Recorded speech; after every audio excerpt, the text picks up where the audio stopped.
hold the phone, literally.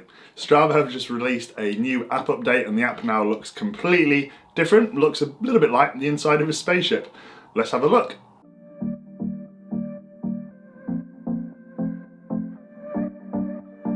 So they just released this update today. So if we have a look in the app, the sort of home screen looks fairly similar, and you've got all your activities there, all your sort of friends' activities.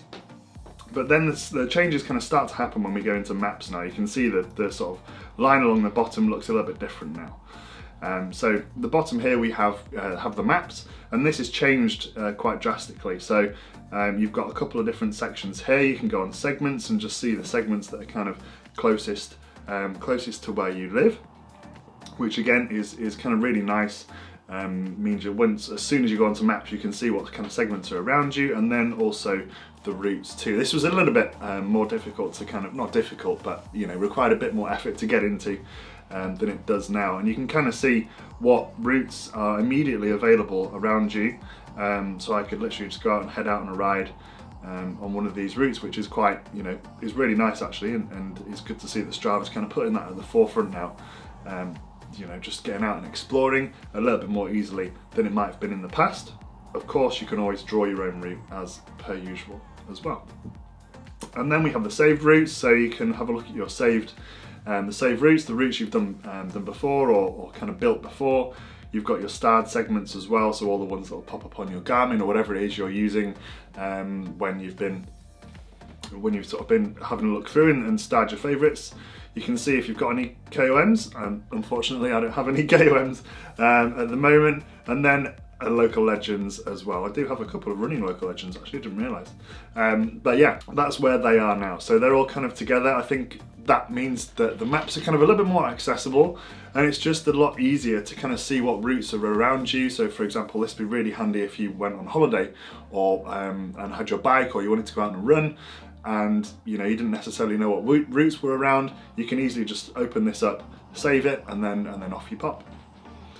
Then let's have a look at the groups section now. So this is kind of collated all your challenges, all your clubs, all that sort of stuff, whereas they were a little bit separate in the past. So you can kind of see the active challenges you've got now. So if you have activated any challenges, you can see those all down here and see how far kind of you've got to go until you complete them. So they're the active ones, they're the ones that you're already part of. Then you can go into the challenges. These are the ones, these are all the challenges now, which again is a similar screen to before, but the active screen is a new addition, I think. So it's good, able to see exactly what's available, what you can do, but then also how you're progressing across all of the challenges you do have. Then we go into the clubs, and this is a little bit different to before. Nice to see sort of the popular clubs around about that are near you. You can view all the clubs that are not necessarily close to you, and then you can view sort of all your club's activities depending on which club you want to kind of pick and select. So it just kind of puts everything, of course, everything to do with the groups, the challenges, the clubs, all together in kind of one nice little tab here at the bottom. Then finally, and again, just to note, I have the premium version, so this might look a little bit different on your app if you don't subscribe to the premium version.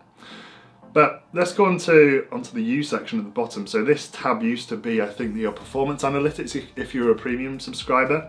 So you've obviously got your profile on the right hand side here, which is same as it has been before, which is what everyone else will kind of see when they hop onto your profile. Got your challenges, trophy case, and your sort of weekly mileage running and cycling. Then your activities, so again, just your activity profile, all the activities you've done down in one timeline.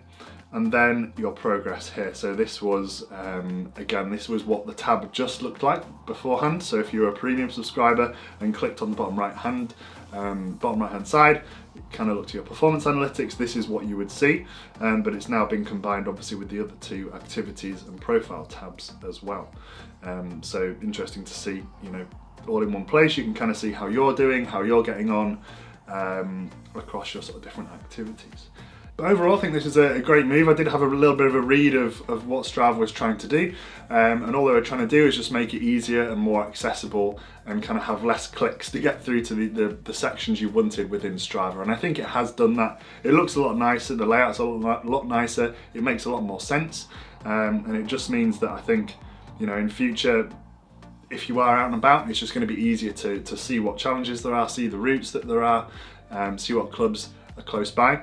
And it just means if you are on the go, it's going to require less clicking to get to where you want. So yeah, good job Strava. Thanks so much for watching. Just thought I'd do a quick update for if you open up the app and wonder what on earth is going on. But yeah, thank you for watching. Hopefully you enjoyed today's video.